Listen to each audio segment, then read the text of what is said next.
Hi, everybody. So I think Emily actually just set it up well when she kind of embodied the candidate voice and was like, it's terrible out there to be a candidate, right?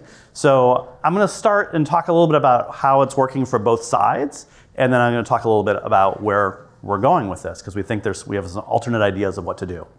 So today's hiring market, I don't think it's a surprise. Anybody who spends time on hiring TikTok like I do, sees how horrendous it is, right? You see all these stories of people who are like, I've got to apply to 200 jobs and I get ghosted from all of them.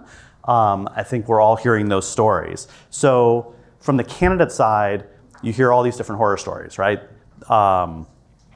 They apply, they don't hear anything, it's a black hole, you don't know how you can differentiate yourself.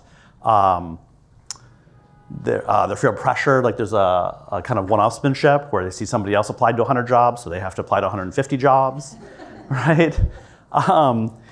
We actually have been surveying candidates over the last year or two, and we see all these stats of like love bombing, bait and switch, like all these things, and everybody's talking about this, and whether it's happening or not, and I think a lot of it actually is happening, they're all hearing it from each other, and so it just becomes ultimately very soul-crushing, right? Where you feel like you applied, even though likely they didn't even see your resume, it feels like I applied to 100 places. They all looked at my resume and thought I was so bad that they didn't even write back to me. And so it becomes really disheartening, right? And I think that's what a lot of people are feeling throughout that process. And to Emily's point, by the time you actually get to the end and actually get a job, you're like, I don't even know if I want to work at that company. And so it's all pretty discouraging in a lot of ways. And if you turn it around and think about, well, what does it mean on the company side? Is like the candidates are all like, well, it must be great for companies. You're getting so many candidates. Your life is so easy. And it's like, not so much, right? Because you're inundated with candidates. You're like, oh, I got 1,000 applicants in the first 24 hours. We're hearing this over and over again from our customers. And they're like, it doesn't actually help us. We're not sure that any of them are actually good. And they're saying we're more and more reliant on like referrals or outbound sourcing because the inbound applicant flow, we don't know if there's any actual value in it. There's more fraud than ever, right? Where they're getting more and more applicants. They're like, I'm not even sure these are real people, or I think these are like North Korean spies. True story. There's an issue of, people said, well, it must be really easy. I think Emily asked this question. It must be really easy because now like you have all the power. Everybody's so desperate for a job. And it's like, well, actually, if you sit in the recruiter seat, it's not, because the hiring manager is sitting there saying, well, I want to find the exact perfect person. I'm going to take my time, right? I'm making fewer hires, and so I'm going to be just perfect about it. So the recruiter's sitting there saying, I've got fewer recruiters than ever. I've still got a lot of jobs to fill. My hiring managers don't want to make a decision, and the candidates are freaking out trying to get a job. You're squeezed more than ever. It's kind of all bad, right? And so and then the data here is we're just pulling average applicants per open job over the last couple of years. And it's pretty significant here, right? It's an average, and so if you pull it apart, it doesn't quite look like this. There's a lot of, we have some very high profile companies who are getting literally tens of thousands of applications, right? And they're like, what do you do? What do you do with this at all? And so I think the assumption that everyone has is like, well, we'll just have a race to the bottom, right? We'll say the candidates will all use AI to write their cover letter and resume, and then robo-apply to as many jobs as they can. The companies will roll out the same AI that grades those resumes. And you're like, is that gonna work? Like, does anybody, like at some level, is there any signal still left in that? Or is it all just noise? And so I think that the market's all kind of racing towards that, and we're doing more and more around it too, of like ranking and scoring and filtering. But I think everybody has this sneaking suspicion that like, there's not a lot of signal left in that. If everyone uses the same AI to write the resume that's personalized to the job, is there really anything left in there to filter out? So we said, well, maybe there's something we can do. We have thousands and thousands of companies using Greenhouse, a lot in the tech world. And so we hear from candidates over and over again. They're like, actually, we love it when companies use Greenhouse because we know, oh, they're going to treat me better. They have job applications easier. And we said, well, maybe instead of us being kind of just an ingredient brand that sits behind the companies, we can actually address the candidates directly and say, could we actually take a crack at this? So we just launched something about 2 weeks ago. The numbers are going up like nuts right now. And so I'm going to walk you through what we're doing. So 3 theories we have of what we can do. The first is create some transparency and control for the candidate. Part of why it feels so bad is like it's completely out of your control. You apply and you know nothing. The truth is, from the company side, you're like, I'm fine with them knowing where they are in the process, right? I always think of it as if you go to a deli, right, and you walk in and there's like 200 people in front of you, you're not mad when you get to the front and you're like, why did it take an hour? It's like, no, I saw there were 200 people in front of me. And so you probably will turn around and walk out. With job search, you don't get any of that transparency. So you open the job, or you go apply and you're like, I spent half an hour applying to this job, and you don't realize that you're 1,000th in line and you're never actually gonna get seen.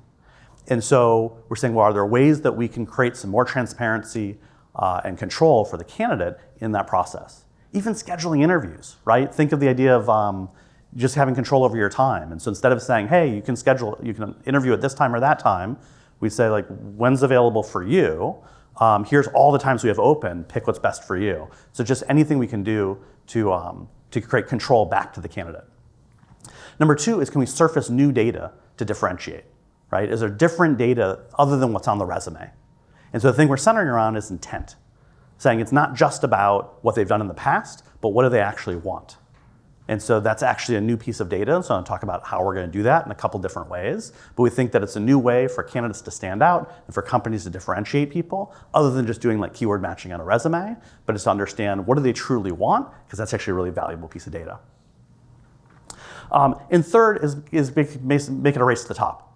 What we're seeing is that, we look within our customer data and we talk to other companies, and what you see is that this whole like treating candidates badly and ghosting people is not a uniform thing. There's a whole pile of companies who are awesome at it, who are like taking this moment to differentiate themselves and treat candidates really well and build awesome candidate experiences so that people are excited to walk through on the first day. And there's a whole pile of companies who are not making that commitment. And the candidates want to know who they are.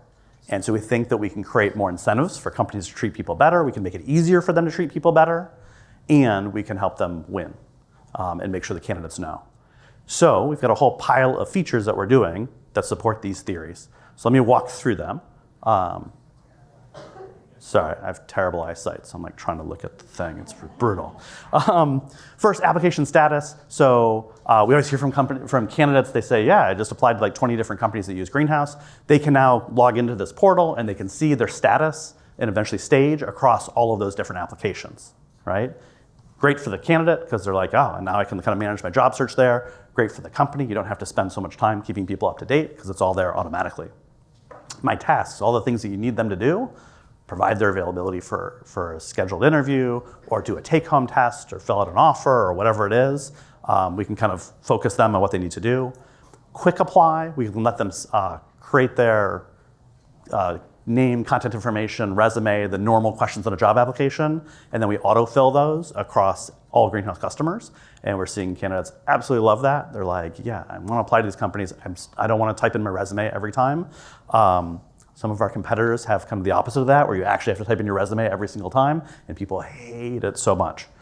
Job alerts is the ability to subscribe to a company and say, I really want to work at this company and for this type of job. And so I want to be notified as soon as they open that type of job, which is great for the candidate. They get to get notified proactively. They don't have to constantly be looking. It's actually coming to them.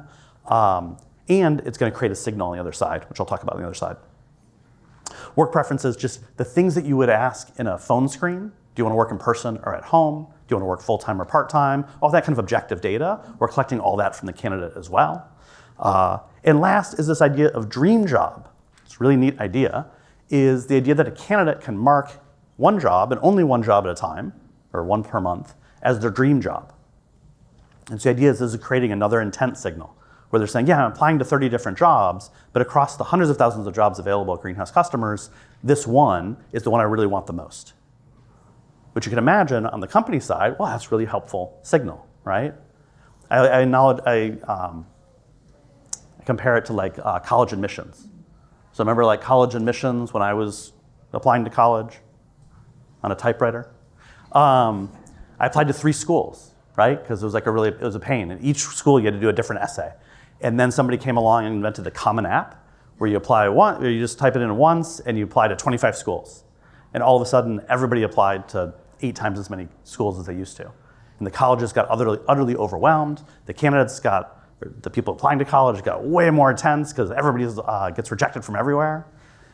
If anybody has school-age kids, everybody knows this. So they invented a thing called early admissions, where you say you can apply to 25 schools, but one you can mark as your early admission, and if you get in, you definitely go. And the colleges figured out, that's the perfect signal, because now I'm going to fill up my class with people who actually want to be here. And so we're basically doing the same thing for job search, right? As a company, you open a job, you get 800 applicants. You're like, 800 applicants. What do you do today? You're like, I'll look at the referrals first. Not because you have some belief that the referrals are automatically better, it's just a good signal of like, look at them first. Well, now it's like, you have the dream job thing too. You can say these 5 people mark this job as their dream job. Doesn't mean they're necessarily qualified, you still have to evaluate them. But you now have a new signal that they truly want this job and they're not just robo-applying everywhere. So you take all of those features that I just described to the candidate side and you think about them for recruiters. Is when a recruiter opens a job, gets all these applicants, there's now all these extra filters. They can say, show me the people who are the dream job folks. Show me the people who subscribed to my company for over a month and have actually said, no, I'm really interested in this one company. Show me the people or the filters based on all of that work preferences stuff. And so what we're doing is just trying to create a richer and richer profile from the candidate that's beyond their resume that gives them the chance to differentiate themselves and gives you the chance to differentiate them.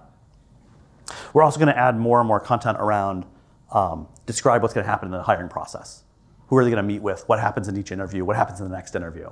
That's all transparency that usually companies are happy to provide, especially once you get later in the funnel. But it's a pain to do. And so we're like, well, let's just make that automatic, and that seems to help everyone.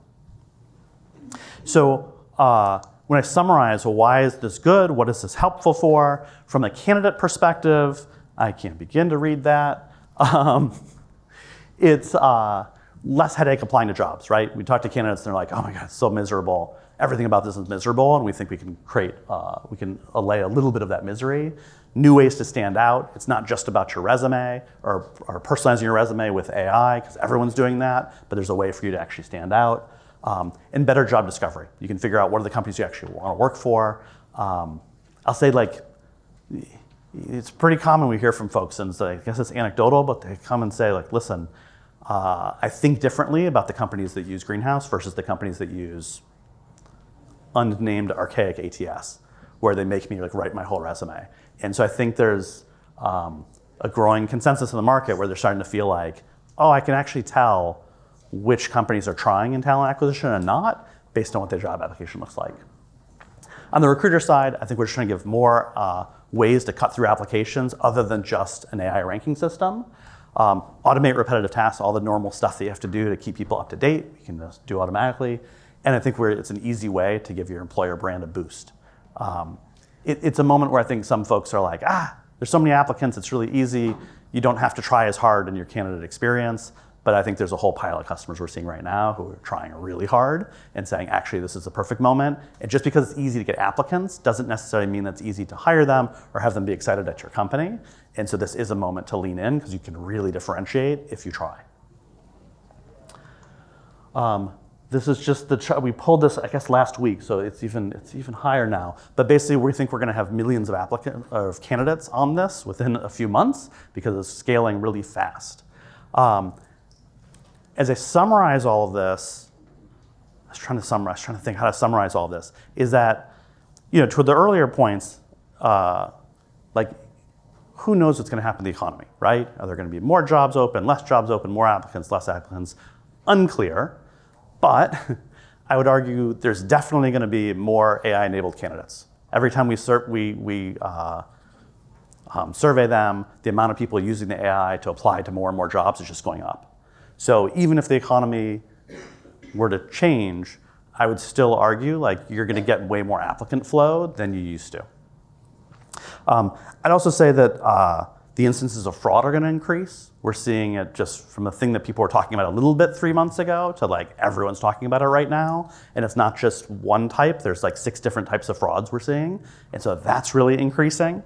I think there are companies who are realizing even if they're hiring less, even if they've cut their hiring volume, or they're saying, well, we think we can use AI in other departments, so we don't have to hire. They're still realizing the hires we do make are that much more critical. And so there's that much still attention on we have to be really good at hiring.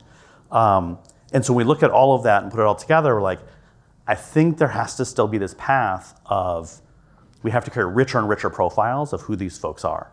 Just doing it in this transactional way on resumes is not going to get it done. Just having the AIs have a war against each other of writing resumes and grading resumes is not going to get there. And so that's very much the path we're going down is, hey, how do we create the richest profile of candidates possible to give them a chance to stand out and to give you a chance to find the best people? And how do we give you an opportunity to stand out from other employers?